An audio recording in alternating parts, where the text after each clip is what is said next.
Pembangunan kereta api di wilayah Forstenlanden diawali oleh perusahaan milik swasta Nederland Indische Spoorweg Maatschappij atau yang sering dikenal dengan NISM.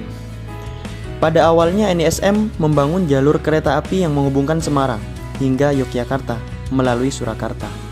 Pembangunan jalur di wilayah ini memiliki tujuan untuk memperlancar arus distribusi hasil perkebunan yang banyak terdapat di wilayah Forstenlanden. Stasiun Tugu yang dibangun oleh SS dan mulai dibuka pada tahun 2 Mei 1887. Pada awalnya, Stasiun Tugu dibangun dengan model arsitektur klasik. Pada tahun 1925, stasiun ini mengalami renovasi pada bagian pintu masuk utama atau entrance hall, yaitu penambahan tiang persegi berjumlah 8 buah di bagian tengah bangunan.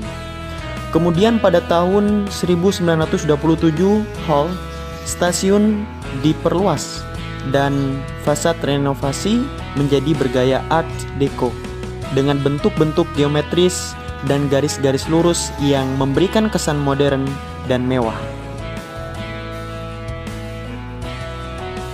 Sampai dengan tahun 2017, Stasiun Tugu dari sisi fungsionalnya merupakan stasiun utama di kota Yogyakarta yang menghubungkan ke berbagai jalur kota lainnya.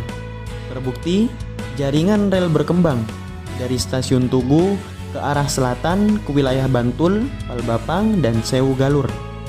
Sedangkan yang ke arah tenggara yaitu ke arah pabrik gula Kedaton Pleret melalui sentra kerajinan logam perak Kota Gede.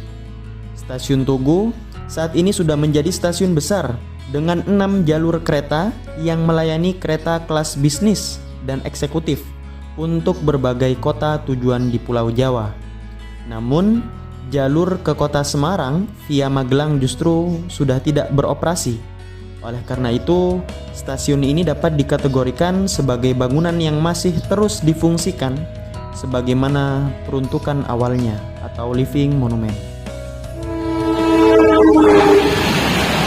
Struktur atau proses yang ada di dalamnya mungkin lokasi, letak yang baik untuk bangunan stasiun dan emplacement adalah di pusat kota agar mudah dicapai oleh penduduk kota.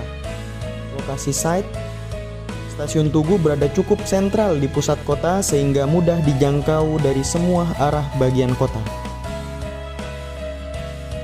Pintu masuk, pada pintu masuk menuju site Stasiun Tugu saat ini belum mampu mengatasi permasalahan transportasi baik lalu lintas kota atau pengunjung dengan kendaraan atau pejalan kaki yang akan menuju stasiun. Ruang parkir dengan kondisi lahan area parkir timur yang terbatas serta mempunyai bentuk lahan memanjang yang diapit oleh emplasmen sehingga menghambat peningkatan kapasitas kendaraan yang ditampung, terutama pada waktu kedatangan dan keberangkatan. Ditambah lagi zoning antara parkir masih bercampur akan menambah kesemrautan area parkir karena belum tertata dengan baik. Akses menuju tempat, mungkin yang pertama kita bisa menggunakan kendaraan roda 2. Ini sudah banyak. Dan yang kedua mungkin juga bisa menggunakan Trans Jogja sebagai salah satu alternatif bagi para pengunjung atau setiap orang yang mau liburan ke kota Yogyakarta.